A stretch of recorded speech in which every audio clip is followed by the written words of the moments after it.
And welcome back, ladies and gentlemen, boys and girls, dogs and cats of all ages, back to the Performance Zone. This is David, along with Pat, and we are continuing in this 5D thinking, and who knows, it might end up being more Ds, but we've been bringing a lot of great information the last few sessions, everything from what do you really want to understanding focus, and we've touched on so many different things, I can't remember where we are. But today I remember that we're going to be talking about being selfish and how you get to be selfish. If you want to be successful, if you want to have an impact on the world, you got to be selfish, which is probably contrary to the normal thinking, the way you're taught. And the way I think of this is, having worked with so many people over the last 20 years, and you can probably relate to this, Pat, is that one of the common themes that people always tell me is that they want to help others. That's why they do what they do, is they want to help others.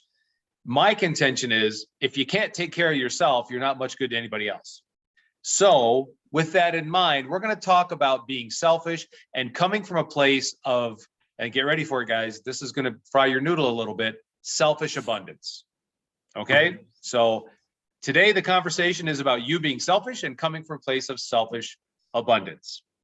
Pat, give me your thoughts when you hear the word selfish abundance, and what do you think? Oh, the first thing I think about is, it was about a year ago now, and I hear this so often, is I was talking to somebody who had just started a business and she was so excited, etc. And she had so many ideas, and she was talking about, and I'm sure people will connect with this, but she was giving stuff away for free.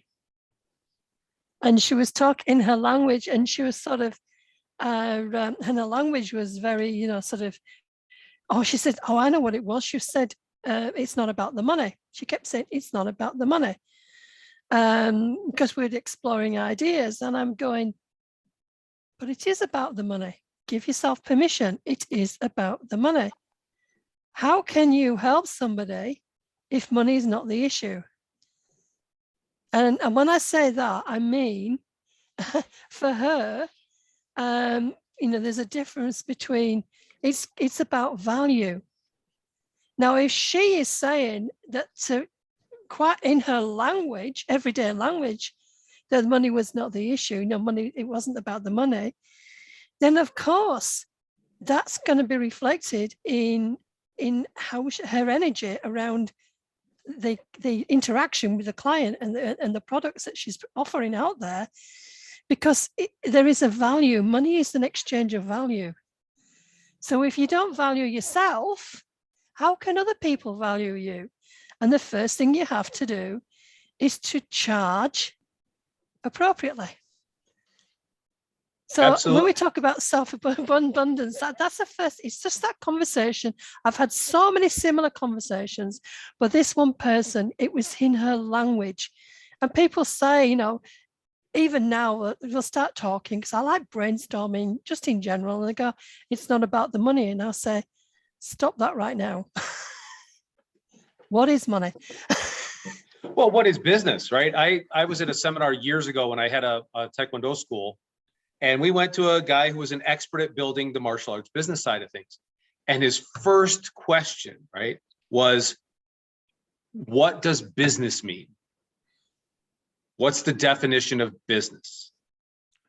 And his simple answer was, business means profit.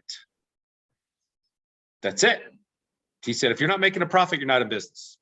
You're hoping. And it really woke up a lot, especially people in the martial arts, because they love it and they want to give back and they want to, and that's the thing when you say, they say it's not about the money. And it's not about the money, but it's about the money, right? Whenever they say it's not about the money, like athletes, oh, it's not about the money. Oh, it's about the money. Right, they're not getting enough, right? And we should all maybe take a lesson from some of those guys, because people will often say and first of all, guys, if you're out there watching this, you want to start a business and you haven't yet, I'm going to bet that most likely you have the wrong beliefs about business. People often think that they have to give things away, or when it comes to friends, this was another good one, right? When I was in Herbalife years ago, I would sell the product to my friends at cost because I thought that's what I had to do. And I learned this from both my brother and one of my mentors in a very harsh lesson. They said, your friends are going to be more work than people who are paid customers. And they would pay somebody else full price. Why won't they pay you? Why don't you expect them to pay you that money? because you have some wrong beliefs in there. And I had to go through those. And that's the thing. Most people have these wrong beliefs about, well, you have to do this and you have to give so much away. Look, before you give it away, make some money, be profitable, charge an appropriate amount. And the line you just said, you've got to value yourself before other people will value you, right? I remember when I first started coaching and I was charging X amount of dollars per hour and I was getting decent results. But when I doubled my rates, all of a sudden I was a much better coach, right? Because people started taking me more seriously because I was charging so much. I mean, you know, I didn't even think it was that much in relation to other people, but the fact is that their perception was I had a better value because I was charging more. I have a friend who, a business colleague, I was in a network meeting with her only this morning. And she said to me, oh, have you seen what I've put in the chat space? And I had a look and I thought she'd made a mistake.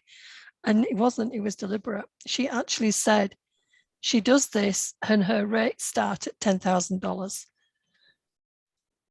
Now, for her, that was a significant joke. And it was like, because I know her and she's a friend of mine, perhaps I'm not valuing her as much as I should. Right. But when I saw that and I thought, you know, my first instinct was, oh, this is a mistake. But then, no, she says, no, this is me. You know, she said, I'm putting value on myself. And and I looked at that and I'm thinking, yeah, because if what you were just saying, if I was paying somebody $10,000 for that, then I'm seeing that person in a completely different light to somebody who's charging $1,000. Yep. So she was valuing herself. And the customers worked much harder. My clients worked much harder. That was interesting. I mean, and that's evolved over the years. But and here's the thing, guys, when I say selfish, be selfish from abundance, people think there's a lack in the world. And that's why they get, you know, they look at selfish, oh, that's mine, mine, mine. I'm not talking about it's like, it's just for me. It's just for me. It's just for me. I make sure I get my gym time in every day. I work out every day because if I'm going to be a contributor in this household, that, you know, as to my wife and to my kids, that if I'm in horrible condition, I can't do that. If I don't have the energy, I can't contribute to my clients. I can't come into a meeting like this and go like, yeah, guys, I'm really tired. Hold on. You know, I mean, nobody's going to want to listen to that. They're going to be bored. All right. I want you to say the guy's nuts. I don't understand him half the time, but at least he's got a lot of energy. So I'm fit and I can endure and I can run long days. So from a fitness standpoint, from a nutritional standpoint, be selfish. That doesn't mean take all the food for yourself. It means eat, take the time. We have shifted our diet in this house, for example. You did recently too. You've made some shifts in your diet, right? Because it's about health, it's about fitness, it's about performance, it's about overall sense of well-being. We're eating better, we're buying better quality meats. Is it more expensive? Yes. Is it a pain in the butt? Yes. Do I have to be more particular about, I'm going to start doing meal prep too, where I create a bunch of meals during the week so I can just, when I'm on the run, I can just go grab a healthy meal as opposed to going out and buying something in a box. And it's okay to take care of you, because if I can't be the best me, I can't be the best father. I can't be the best husband. I can't be the best, you know, business person or anything like that. So when you're out there and you're thinking about what does selfish from abundance mean, it means there's plenty to do out there. There's plenty of food. There's plenty of opportunity. There's plenty of time. You just have to use it better and use it in a way that's going to move you towards your goals. That's part of the whole concept of being selfish from abundance. No, it's funny you're saying this, because my words of the day today, and I've used them a few times, and it's still morning where I am, is mens sano in corpore sane. You know, a healthy mind in a healthy body. Yeah. and that's where I'm coming from. I mean, if you're working yourself 16 hours a day, 7 days a week, you're going to burn yourself out. You're not going to be as productive. You need to be selfish with your time. You need to take, I mean, you hear all these stories, not stories, but this advice, you know, put some time to meditate, put some time to read a book, put some time to do this. And still you'll find yourself being just as productive by taking time out to be yourself. Now, we had a conversation recently, David, and you were talking about the advice from Jim Rohn. I'd love you to explain that again. You know, the 6-day principle. Yeah, the 6, yeah. That was And one more thing I want to say before, and this will kind of tie into this, it'll be a nice segue, and that is, it's the same thing when people organize their time and they take the time for the books, they take the time for the meditation, they realize, because they'll say, what's the first thing they say? I don't have time. There's no time for that. Well, you don't have to binge watch your favorite series on Netflix. You don't have to watch television. You don't have to pay attention to the news. You don't have to, you can adjust your time, right? And it's like the thing that really got me with Jim, it's kind of like an athletic thing. We would tell our athletes, when I got into coaching, I had to adjust my mindset a little bit on what I was doing now instead of being a competitor. But one of the things that we were always taught as athletes and that we brought into the coaching realm was rest. You've got to rest. Rest is your friend. If you can do all the training to build all the muscle, eat all the take all the protein shakes, measure out your food portions and do all that. But if you don't rest, that alone will do more damage than all the good stuff you're trying to put into your body. If you don't, you've got to have rest. And what Jim told us was great, because we were doing, this was back in the direct selling days. And Jim was talking to us about, okay, what's your work schedule going to be? And we were young and, and excited, and we're all 24/7. He said, no, can't do that. You gotta set your own. He said, we have a ratio now of 5 days on and 2 days off. He said, I like God's ratio. God's ratio is 6 days on and 1 day off. He said, why don't you do 6 on and 1 off? And he explained that to us. He said, look, even God took a rest 1 day, right? So he worked and created and did all that stuff. And even he took a rest 1 day. Why not you? So if God has to take a rest after 6 days on, you should take a rest too. And it made sense, because we used to work these 90-day plans and we worked hard. We worked long days, because you do usually a briefing in the morning. And then on Tuesday and Thursday evenings, we do these big meetings. And then we do briefings in the afternoon on the other days to talk to people and to get the product knowledge out there. On Saturday was a big day. And then by the time Sunday came, you were pooped. And we would do that for 90 days. And at the end of 90 days, we'd take a week and go somewhere as a group, as a team, and have fun. When we lived in Spain, I mean, we'd go to these like places down on the beach and have a great time, then get right back to work and do 90-day plans like that. And it made a huge difference, because our income exploded, because we were able to be productive. We were able to keep it up. We let ourselves recharge.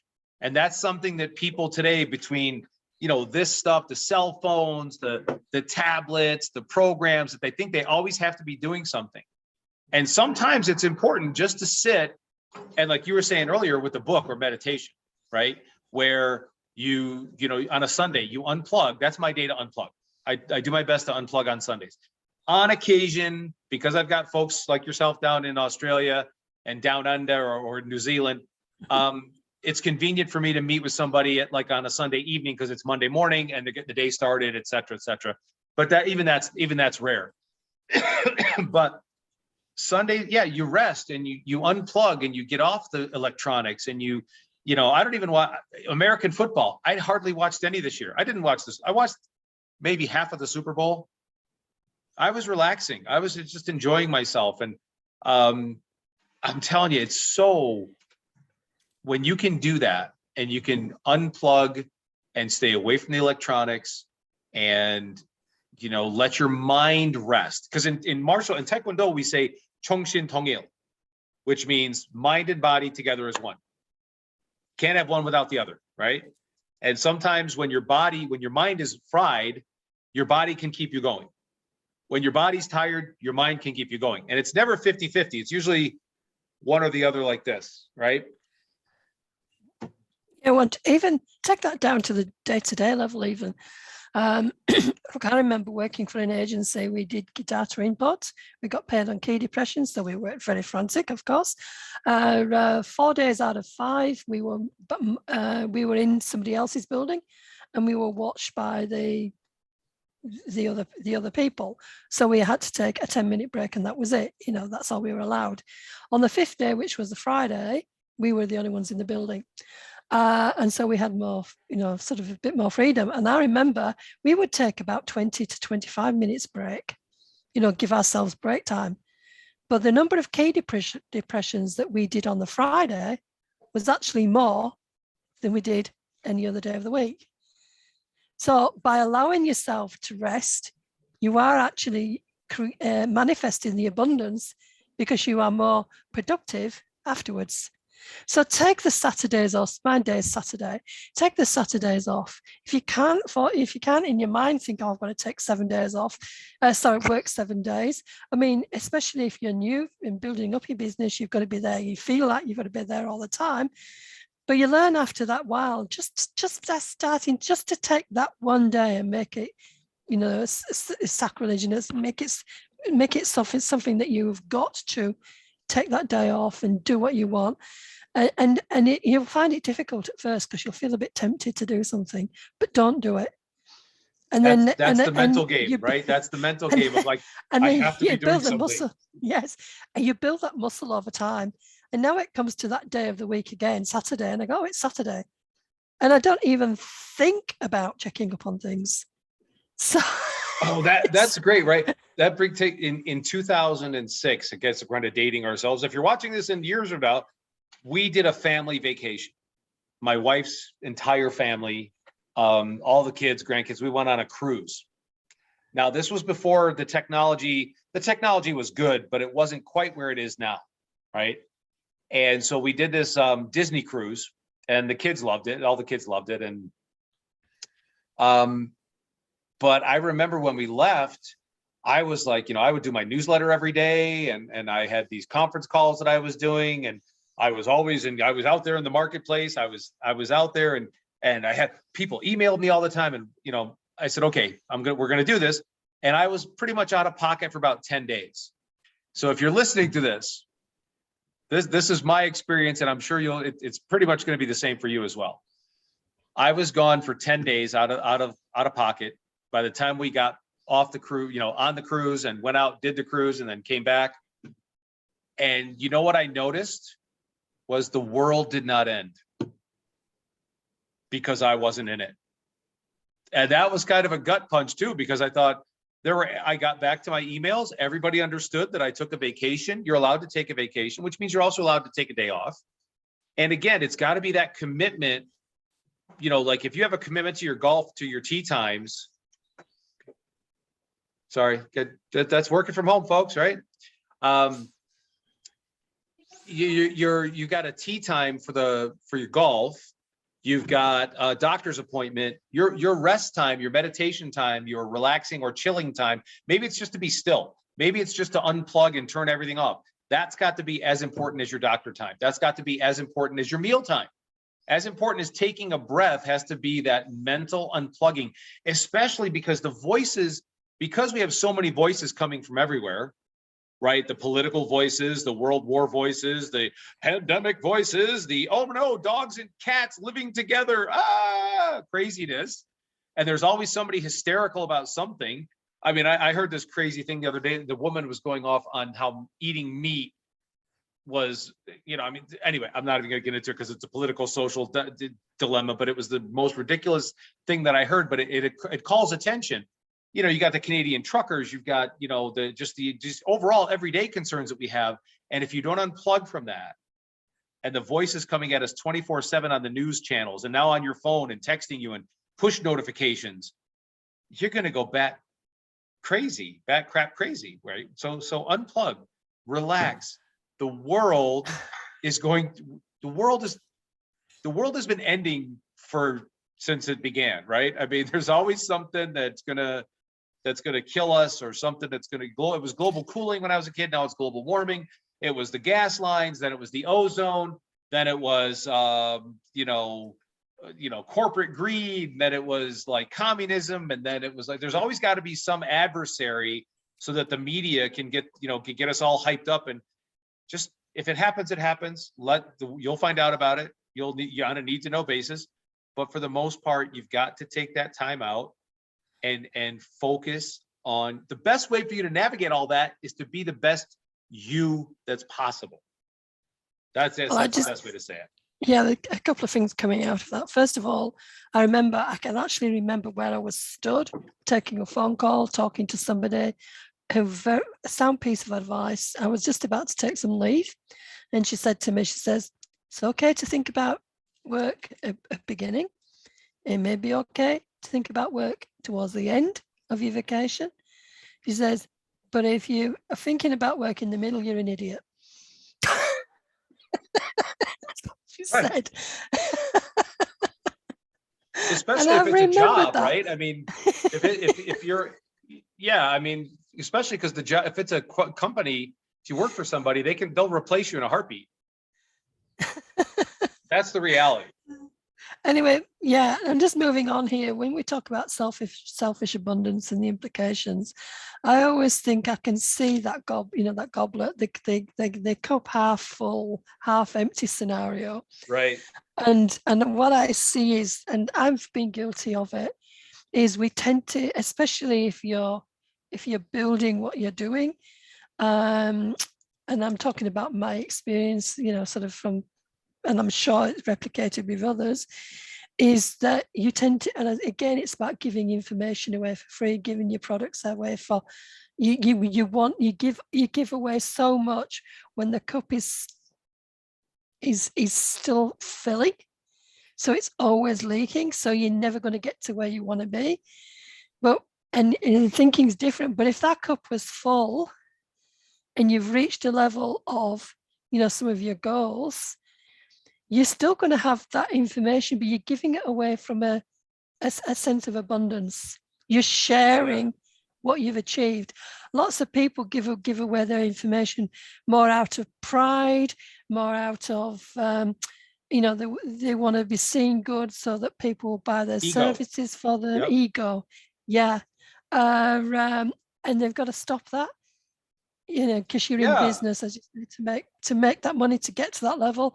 And then it pours over naturally. Yeah, I mean, again, that's, if people, I just wish that, it's so simple that if people would just take that, the whole concept of it, it's okay to be successful. It's okay. You deserve to be successful, and to do all the things. I love it, especially when people, I want to give a lot more to my church. I said, then you have to make a lot more money, which means you have to be more productive, which means you have to be a little bit more selfish and focused. And it's funny because there's a woman at the gym I go to, and they do very, very well for themselves. They're very comfortable, and they have a lot of time. They're very relaxed. They get a lot done. They do a lot, and they give a lot to their church. They give a lot to charity. They do a lot for the community because they can, because they put themselves in a situation, and they have these selfish from abundance, because the more they have, the more they get for themselves, the more they give out. That's just how they are. And that's I think the part that people miss. Like, if it's all about me, then I'm not giving. Well, no, that's not necessarily true. But if you don't have it, you're certainly not giving, because you don't have it. You can't give what you don't have, and you can't. I guess it's as simple as I can put it. You can't give what you don't have. So go put forth your best effort there, peoples. Yeah, another phrase that comes to mind is, and I know it's used in context of investments and savings, but I see it in a different way, is that concept of pay yourself first. Because we're so used to, especially if you're trying to build up your business, or you're going through tough times, you tend to pay others before yourself, basically. And been there, done that. Yeah. got down to 20 cents in the checking account, and it was like, well, wait a minute, so something's not adding up here. So, you've got to, if you pay yourself first, it doesn't matter. And I was taught this lesson actually by an accountant friend of mine who goes around and helps people in trouble. She's absolutely fantastic. Her name is Diana. And she would always say, even when we're doing the budgeting, back to budgeting here, she said, always make sure there's some money to pay you. Even in my own personal budget, the home budget, even if it's just something like $5 or $10 or something like that. This is coming from when you're really struggling. She says, even then at that point, still put some money in there for yourself. And then it builds up, and there's the treats that you can then to treat yourself. And it builds up because it builds up that confidence in yourself. You become more, you become stronger for it. Well, and it shifts your whole relationship with money. It shifts your relationship with money. Exactly. Yeah. It's kind And of going back to Jim Rohn, right? The Richest Man in Babylon. And I just gave that book to a young woman. She was talking about, no, I gave her that, The Alchemist, The Richest Man in Babylon, and As a Man Thinketh. Mm. And she was like, what do you recommend to read? I said, you want recommendations? I said, okay. And I said, your birthday's coming up. And on her birthday, I said, here you go. And she was like, I go, yeah, these are different. These are not, yeah, this is not new stuff. This is old stuff, but it's well worth it. But it was like, it changed, especially The Richest Man in Babylon, when you have the idea that you only live off 70, you pay yourself first, but then you only live off 70%. Whatever you pay yourself, 10% goes to savings and you don't touch it, 10% to investment, and 10% to charity. And when you're struggling, I'm telling you that 10% to charity, that's a tough one when you know you got to feed your family. But if you, and Jim taught us, he said, start with doing a dime out of a dollar. So a dime out of a dollar for charity, a dime out of a dollar for investment, a dime out of a dollar for savings. Because a dime out of a dollar is easy, he said. Yeah. And then if you build the habit, when it comes to 10,000 out of 100,000, you're already in the habit and you just do it. But I know what you're saying. If you can treat yourself, even something like a coffee, right? Just a nice specialty coffee or something like that. And you get that, it changes that relationship where I have enough that I can give some away. Yes. I have enough that I can put it in savings and not touch it. I have enough that I can put into this investment, whether it's in stocks or bonds or just a CD account or a business or something. I have enough. I have more than enough. I have an abundance because I'm able to give some away and only live on this amount. And when you learn that, and it really has an impact on your mindset. It shifts your whole relationship, because money, I mean, especially now here in the US, I don't know what it's like in Australia, but you know, people are like, well, you're just about money. No, I know that I need money, because if I call the power company and say, I'm really a loving person and I give people lots of hugs, they say, great, pay your bill. Right? I can't pay in wampum. I can't pay in didgeridoos for you guys down there, down under, right? I can't pay in, you know, you can't, the power company, the grocery store, the gas company, you know, the petrol station, they require coin of the realm to engage in commerce, not I'm a really good person and I do good things for other people and I'm just I'm wonderful, so can I have some gas please? No, it doesn't work that way. Right now, until someone comes up with a better system, it's okay to make money. Money doesn't, this is nothing, Larry Thompson taught us this. Money doesn't make you evil. It only makes you more of what you are. So if you're a jackass, you're going to be a bigger jackass when you have more money. If you're a nice person, you're going to be a nicer person when you have more money. And I found that to be true. When I first heard him say that, I think it was 1990, end of 89 or early 90, we were still in Spain. I heard him say that, and it has stuck with me, that money only makes you more of what you are. Money and alcohol, right? If you're if you're drunk and you're a jerk, you're going to be a bigger jerk. If you're drunk and you're a fun person, you're typically a more fun person. So that is not a suggestion to go out and get drunk, and don't be too selfish when you're drinking. That's not a good thing, in my opinion. But yeah, it's really important to understand that, you know, to have that good foundation. And if you have a foundation of a good relation with money and you understand where we're coming from, and if you have questions, you can reach out to Pat or myself. You can find her on LinkedIn. You can find her on Pat at the Community Entrepreneur, right? Is that the one we're using? .com. Yeah. .com, yes, thecommunityentrepreneur.com. And myself at David M at CygnusNLP.com. Reach out to us about this. Get on our calendars. I think Pat also has on LinkedIn, you can find her calendar where you can have access directly to her calendar. Click on it, schedule an appointment. You can go to CygnusNLP.com, do the same with me. We can help you with that. We can guide you if you have some questions, because most people this is where they get stuck. And when we were talking about this a couple of sessions ago, where we were talking about how you can't start building on the 10th floor. This is kind of where to bring that concept back into the conversation. this is what we're talking about. If you don't have these beliefs right about what business is, what does it mean to do business? Well, it means to make profit. Profit is good, right? You can't pay. What about taxes? Well, yes, you can't pay taxes unless you have profit, right? If you're just, and the government, they're your partner. I don't care what country you're in, they're your partner and they want their share, right? And so you got to do that, but you can do that with, again, going back to Jim Rohn. This is the Jim Rohn call today. Jim was talking about, be excited about paying taxes. If you're paying a lot of taxes, you're making a lot of money. And that's just a different attitude, a different view of being successful. So it's okay to be successful. It's okay to make money. What you do with it is what'll make the difference. You know, I mean, I've got, go ahead. yeah, and I've got visions. I've got the visions of the cup, the overflowing cup, and it's the taxes that are overflowing. So you've made the money, and now you got to pay the taxes. But your cup's full. That's fine. Now, I encourage you to all have a very creative accountant that does things within the letter of the law. Don't break the laws, but you know, if you get a good creative accountant, you know, make sure you have the, you know, limit your tax liabilities as much as possible, of course. But when it comes time, you know, and Pat and I were talking about this before we started today, before we started recording.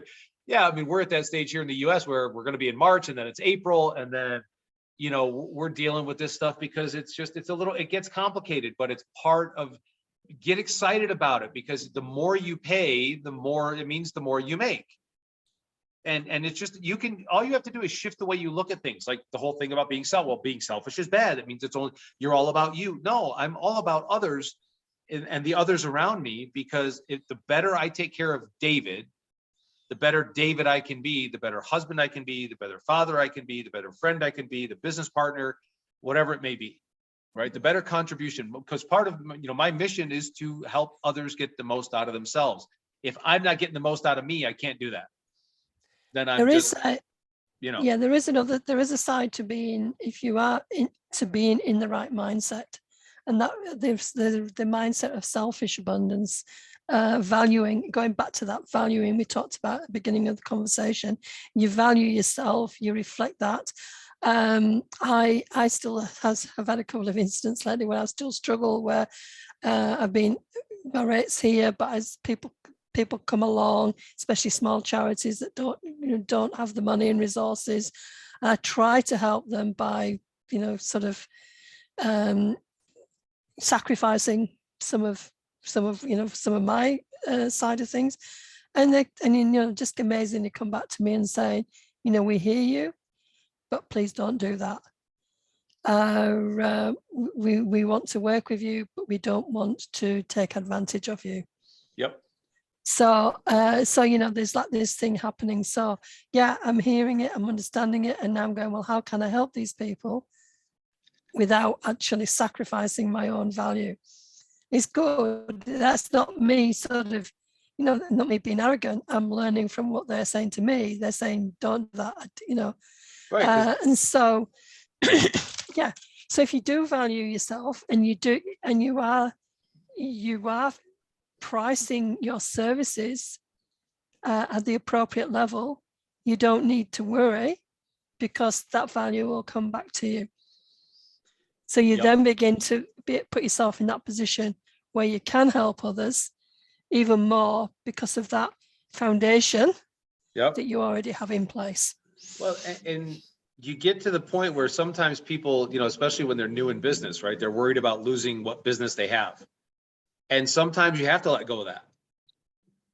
When I made a transition in my business in the late 2000s, like I think it was around 2007, and I just made a shift in the way I was doing business, and there was a lot of my old clients who couldn't really afford that.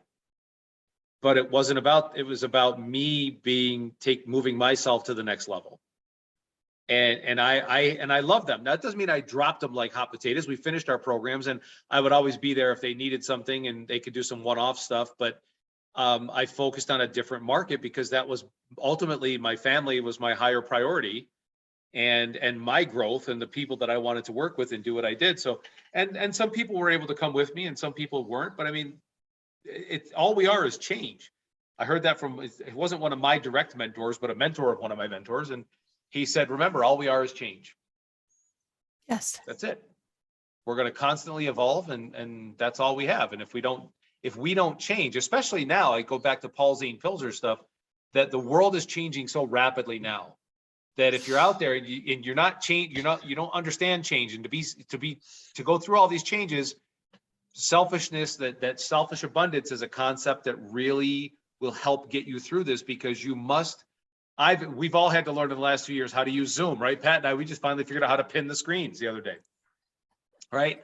When we got all this started.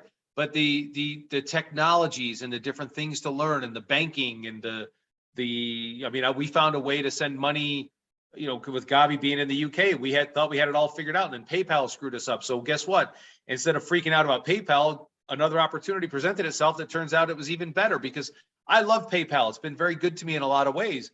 But guess what? This is better, and it's cheaper, and it's faster. I mean, PayPal's fast, but I mean, we found a way to send money internationally now, anywhere.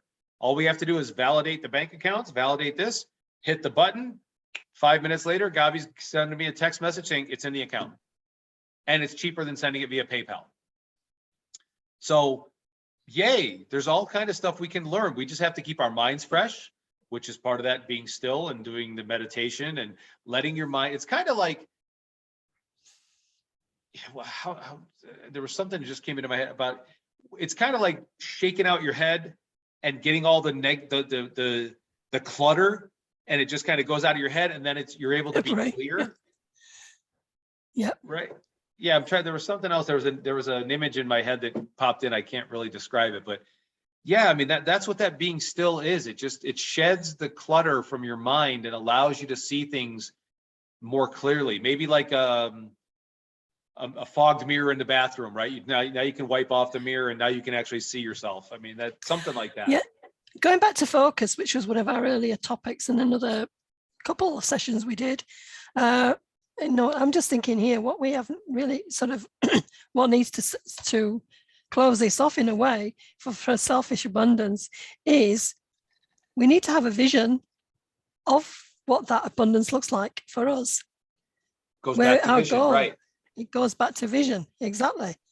So, once we've got that nailed, then everything else energetically will flow on. Well, and you have to, and this is a word, I don't like it because we just came through the new year. And what do people do at New Year's? They set New Year's resolutions. But I go back and say, go look up the definition of the word resolution or resolute and understand what the word really means, because people don't set resolutions, they set wishes. When you are resolute, you are uncompromising in your commitment to the objective. There is nothing. You have to be like a 2-year-old who wants an ice cream. That's a great way to look at it, because that 2-year-old, when they want that ice cream, they are relentless. They are truly resolute, and they are uncompromised. They are unapologetic.